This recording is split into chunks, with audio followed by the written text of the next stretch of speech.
ಹೇಳಿ ಇವ್ರ ಪರಿಸ್ಥಿತಿ ಯಾವ ದುಶ್ಮನ್ಗೂ ಬೇಡ ಅಂತ ಹೇಳ್ಬೇಕು ಸರ್.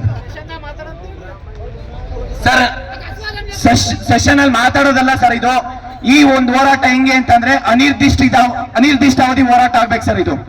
ಯಾಕೆಂದ್ರೆ ಅನಿರ್ದಿಷ್ಟಾವಧಿ ಹೋರಾಟ ತಗೊಳೋದು ಪ್ರತಿಯೊಬ್ಬರ ಕರ್ತವ್ಯ ಸರ್ ಇದು. ಯಾಕೆಂದ್ರೆ ರಾಜ್ಯದಲ್ಲಿ ಒಬ್ರದಲ್ಲ ಸರ್ ಇದು. ಬರ್ತಾರ ಬಡವರಾಗಿ ಉಳಿತಾ ಇದಾರೆ, ಸಾಹುಕಾರರಾಗಿ ಉಳಿತಾ ಇದಾರೆ ಸರ್.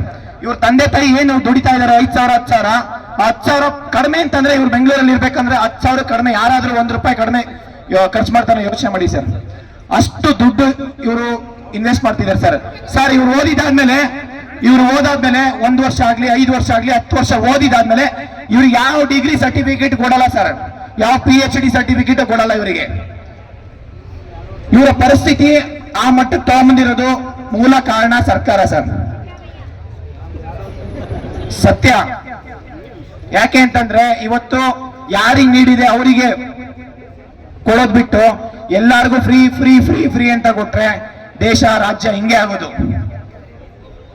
ಸರ್. ದಯವಿಟ್ಟು ಇದ್ರಿಗೆ ನಮ್ ಜೊತೆ ಕೈ ಜೋಡಿಸಿದ್ದಕ್ಕೆ ಎಲ್ಲ ವಿದ್ಯಾರ್ಥಿಗಳ ಪರವಾಗಿ ಅನಂತ ಧನ್ಯವಾದಗಳು ಸರ್ ಎಲ್ಲರಿಗೂ. ಸರ್ ಇನ್ನೊಂದು ವಿಷಯ ಸರ್, ನಾನು ಸರ್ಕಾರದಲ್ಲಿರೋ ಒಂದೇ ಒಂದು ನಿಮಿಷ ಸರ್, ಸರ್ಕಾರದಿಲ್ಲ ಪ್ರತಿಯೊಂದು MLA ಇರ್ಬೋದು, ಮಿನಿಸ್ಟರ್ಸ್ ಇರ್ಬೋದು, ಇನ್ಕ್ಲೂಡಿಂಗ್ ಮಾನ್ಯ ಮುಖ್ಯಮಂತ್ರಿ ಸಿದ್ದರಾಮಯ್ಯ ಸರ್ ಆಗಿರ್ಬೋದು ಸರ್, ಮತ್ತೆ ಪ್ರತಿಯೊಂದು ಅಧಿಕಾರಿ ಆಗಿರ್ಬೋದು, ಯಾವುದೇ ಆಗ್ಲಿ ಸರ್, ಒಂದು PC ಇಂದ ಒಂದು AC ವರೆಗೂ ಏನೊಂದು ಪ್ರಾಮಿಸ್ ಕೊಡ್ತೀರಾ ಆ ಪ್ರಾಮಿಸ್ ನ ನಡ್ಕೋಬೇಕು ಸರ್. ಇಲ್ಲಿ ಮತ್ತೆ ಪ್ರಾಮಿಸ್ ಕೊಡಕ್ಕಾಗ್ಲಿಲ್ವಾ ಸರ್, ಒಂದು ಸತ್ಯ ಹೇಳಿ, ಸುಳ್ಳಂತೂ ಹೇಳಕ್ ಹೋಗ್ಬೇಡಿ. ಒಂದು ನಿಮ್ ಕೈಯಲ್ಲಿ ಒಳ್ಳೇದು ಮಾಡಿ, ಇಲ್ಲ ಆಗಿಲ್ಲ ಕೆಟ್ಟದಂತೂ ಮಾಡಕ್ ಹೋಗ್ಬೇಡಿ. ನೀವು ಹೆಂಗೆ ಅಂದ್ರೆ ಒಂದೊಂದು ಸ್ಟೇಟ್ಮೆಂಟ್ ಸರ್, ಎಕ್ಸಾಂಪಲ್ ಕೊಡ್ತೀನಿ ನಾನು. ಮಧು ಬಂಗಾರಪ್ಪ ಸರ್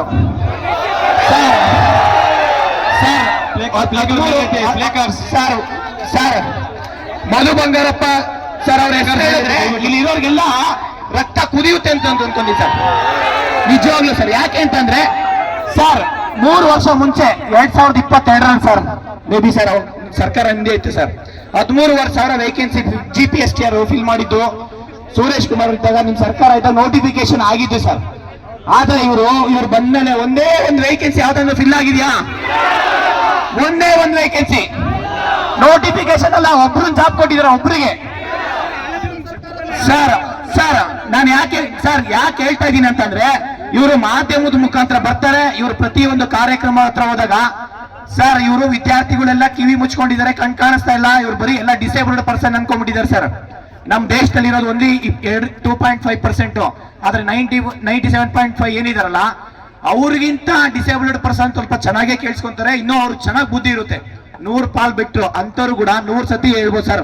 ಏನಂದ್ರೆ ಸರ್, ಮಾಧ್ಯಮದ ಮುಖಾಂತರ ಯಾವುದೇ ಕಾರ್ಯಕ್ರಮದ ಮುಖಾಂತರ ಬಂದಾಗ ಏನ್ ಹೇಳ್ತಾರೆ ಸರ್, 5,000 ವೇಕೆನ್ಸಿ ಫಿಲ್ ಮಾಡ್ತೀವಿ, 10,000 ಮಾಡ್ತೀವಿ, 15,000 ಮಾಡಿದೀವಿ, 20,000 ವೇಕೆನ್ಸಿ ಫಿಲ್ ಮಾಡ್ತೀವಿ, ಮೊನ್ನೆ 30,000 ವೇಕೆನ್ಸಿ ಫಿಲ್ ಮಾಡ್ತೀವಿ. ಈ ಮುಂದಿನ next academic year next June ಒಳಗಡೆ ನಾವು ನೋಟಿಫಿಕೇಶನ್, ಸಾರಿ ಇವಾಗ ನೋಟಿಫಿಕೇಶನ್ ಮಾಡಿದ್ರೆ ಜೂನ್ ಒಳಗಡೆ ನೀವೆಲ್ಲ ಅಪಾಯಿಂಟ್ ಆಗ್ಬೋದು. ಇವಾಗ ಒಂದೊಂದು ದಿನನೂ ಇಂಪಾರ್ಟೆಂಟ್ ಇದೆ ಸರ್ ಇವರಿಗೆ.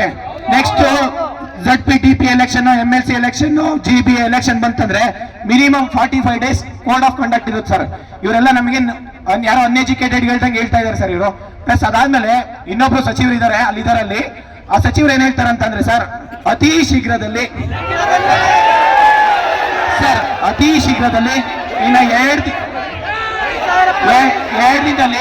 2 ದಿನ ನೋಟಿಫಿಕೇಶನ್ಸ್ ಆಗುತ್ತೆ, ಇನ್ನೇನು ಮುಂದಿನ ತಿಂಗಳಾಗುತ್ತೆ ಸರ್. ಅದು ಹೇಳ್ಬಿಡ್ತೀನಿ, ಪೊಲೀಸ್ ಇಲಾಖೆಯಿಂದ 30,000 ವೇಕೆನ್ಸಿ ಇದೆ ಸರ್, ಟೀಚರ್ ವೇಕೆನ್ಸಿ 80,000 ವೇಕೆನ್ಸಿ ಇದೆ ಸರ್, ಕಂದಾಯ ಇಲಾಖೆಯಲ್ಲಿ 11,000 ವೇಕೆನ್ಸಿ ಇದೆ ಸರ್.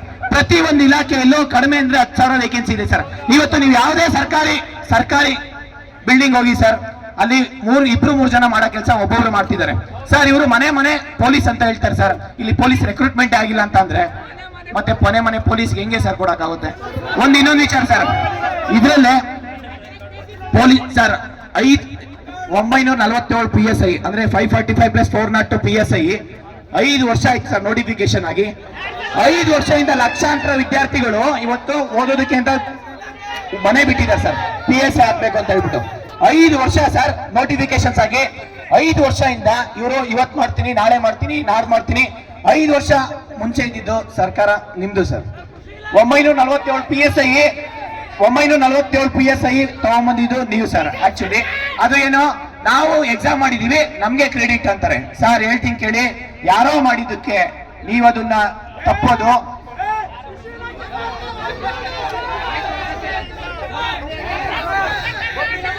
ಸರ್ ಇದ್ರ ಜೊತೆಯಲ್ಲಿ ಬರೀ ಇದೊಂದೇ ಪೊಲೀಸ್ ಇಲಾಖೆ ಅಂತಲ್ಲ ಸರ್, ಪ್ರತಿ ಒಬ್ರು ಕೃಷಿ ಇಲಾಖೆ ಸರ್, ಲಾಸ್ಟ್ ಆಗಸ್ಟ್ 11ನೇ ತಾರೀಕು ಕೃಷಿ ಇಲಾಖೆಯಿಂದ sir agriculture officer, assistant agriculture officer notification ಆಗಿ 2 ವರ್ಷ ಆಯ್ತು ಸರ್. ನೋಟಿಫಿಕೇಶನ್ ಆಗಿ ಸರ್ KPSC ಬಂದು ಇನ್ನೇನು ಒಳ ಮೀಸಲಾತಿ ಅಂತ ಹೇಳಿದ್ರು ಅವರು. KH ಮುನಿಯಪ್ಪ ಸರ್ ಇನ್ನೊಂದು 28 ನೋಟಿಫಿಕೇಶನ್ ಮತ್ತೆ ನೋಟಿಫಿಕೇಶನ್ ಮಾಡ್ಬೇಕು ಅಂತಂದ್ರು. ಅದರಲ್ಲಿ ಮೋಟಾರ್ ವೆಹಿಕಲ್ ಇನ್ಸ್ಪೆಕ್ಟರ್ AW ಇವತ್ತು ಎಕ್ಸಾಮ್ ಬರ್ದು ಪಾಪ ಕೋರ್ಟ್ ಅಲ್ಲಿ ಇದೆ ಸರ್, ಅದು ಕೂಡ ಎಕ್ಸಾಮ್ ಬರ್ದಿದ್ದಾರೆ ಸರ್. ಮತ್ತೆ ಎಕ್ಸಾಮ್ ಬರಿ ಅಂತಂದ್ರೆ ಸರ್ ಯಾವ ಕಾಂಪಿಟೇಟಿವ್ ಎಕ್ಸಾಮ್ ಅಲ್ಲಿ ಒಂದ್ಸತಿ ಎಕ್ಸಾಮ್ ಬರ್ದು ಪಾಸ್ ಆಗಿ ಇನ್ನೊಂದ್ಸತಿ ಪಾಸ್ ಆಗೋದು ನೆವರ್ ಸರ್, ಆಗೋದೇ ಇಲ್ಲ ಸರ್, ಅಷ್ಟು ಡಿಫಿಕಲ್ಟ್ ಇರುತ್ತೆ. Agriculture officer, assistant agriculture officer 2 ವರ್ಷ ಆಯ್ತು ಸರ್ ನೋಟಿಫಿಕೇಶನ್ ಆಗಿ, 2 ವರ್ಷ ಆಯ್ತು ಸರ್. ಅದ್ರ ಜೊತೆ ಲ್ಯಾಂಡ್ ಸರ್ವೇರ್ ಸರ್ ನೋಟಿಫಿಕೇಶನ್ ಆಗಿ KPSC ಅಲ್ಲಿ. ನಾವು ಒಂದು ಡಿಮ್ಯಾಂಡ್ ಸರ್, ದಯವಿಟ್ಟು ಸರ್ಕಾರಕ್ಕೆ ನಾನು ಮನವಿ ಮಾಡ್ಕೊತೀನಿ, KPSC ಏನಾದ್ರು ನೀವು ಆ ನೋಟಿಫಿಕೇಶನ್ಸ್ ಕೊಟ್ರೆ ಯಾವ ಮಿನಿಸ್ಟರ್ ಇರ್ಬೋದು, ನಿಮ್ಗೆ ಯಾರು ನೆಕ್ಸ್ಟ್ ಯಾರು ಓಟ್ ಹಾಕ್ಬೇಡಿ, ಯಾರು ಓಟ್ ಹಾಕಲ್ಲ ಸರ್. ಯಾಕೆ ಅಂತಂದ್ರೆ ಆ ನೋಟಿಫಿಕೇಶನ್ ಆಗಿ 2 ವರ್ಷ ಆಯ್ತು ಸರ್, ಎಲ್ಡ್ ಅಪ್ ಮಾಡಿದ್ದಾರೆ. ಇವರು KE ಕೊಟ್ಟಿದ್ರೆ ಅವಾಗ್ಲೇ ಇವ್ರು ಅಪಾಯಿಂಟ್ ಆಗಿ 1.5 ವರ್ಷ ಆಗ್ತಿತ್ತು ಸರ್, 6 ತಿಂಗಳಲ್ಲಿ ಮುಗಿಸ್ತಿದ್ರು ಸರ್. 2,000 ಪೋಸ್ಟ್ ಇದೆ ಸರ್ ಎಲ್ಲ. ಇವರು KPSC ಕೊಟ್ಬಿಟ್ಟು ಆ ನೋಟಿಫಿಕೇಶನ್ ಎಕ್ಸಾಮ್ ಮಾಡಿ ಮತ್ತೆ ಅದರಲ್ಲಿ ಕರಪ್ಷನ್ ಮಾಡ್ಕೊಂಡು ಅವ್ರಿಗೆ ಯಾರಿಗೆ ಬೇಕೋ ಅವ್ರು ದುಡ್ಡು ಕೊಟ್ಟವ್ರಿಗೆ ಜಾಬ್ ಕೊಟ್ಕೊಂಡು ಅದೆಲ್ಲ ಪ್ರೋಸೆಸ್ ಮಾಡೋಷ್ಟೊತ್ತಿಗೆ 5 ವರ್ಷ 10 ವರ್ಷ ತಗೊಂತಾರೆ ಸರ್. ಅದು ಕರೆಕ್ಟ್ ಇದೆ ಸರ್. ಸರ್ ಇವ್ರ ಜೊತೆಲಿ ಸರ್ ಅದೊಂದೇ ಅಲ್ಲ ಸರ್, ಪ್ರತಿ ಸರ್ FD ST ನೋಟಿಫಿಕೇಶನ್ ಆಗಿ 9 ವರ್ಷ ಆಯ್ತು ಸರ್. 2018, 16, 17ರಲ್ಲಿ ಆಗಿದೆ ಸರ್. 19ರಲ್ಲಿ STA ನೋಟಿಫಿಕೇಶನ್ ಆಗಿರೋದು ಸರ್. ಈ ಸರ್ಕಾರ ಬಂದ್ಮೇಲೆ ಒಂದೇ ಒಂದು FDA ಒಂದು STA ನೋಟಿಫಿಕೇಶನ್ ಮಾಡಿಲ್ಲ ಸರ್.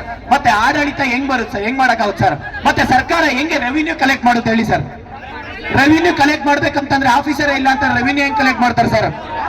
ಒಬ್ರು ಮಾಡೋ ಕೆಲಸ ಒಬ್ಬರು ಮಾಡ್ತಾರೆ ಸರ್. ಇದ್ರ ಜೊತೆಲಿ ಸರ್ 2008-9ರಲ್ಲಿ ಆಗಿರೋ ಸರ್ ದೈಹಿಕ ಶಿಕ್ಷಕರು ಸರ್ 18 ವರ್ಷ ಆಯ್ತು ಸರ್.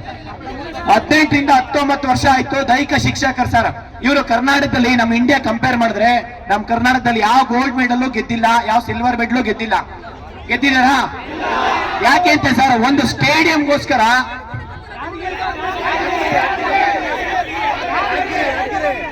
ಯಾದಗಿರಿಯಲ್ಲಿ ಒಂದು ಸ್ಟೇಡಿಯಂಗೋಸ್ಕರ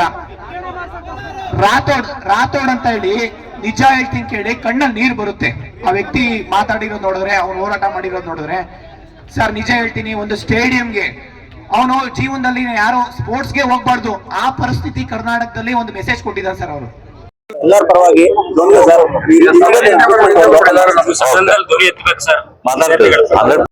ನಾಳೆ ಕೋರ್ಟ್ ಒಂದು ಇದಿದೆ ಸರ್, 6% ತೆಗೆದ್ಬಿಟ್ಟಾರು.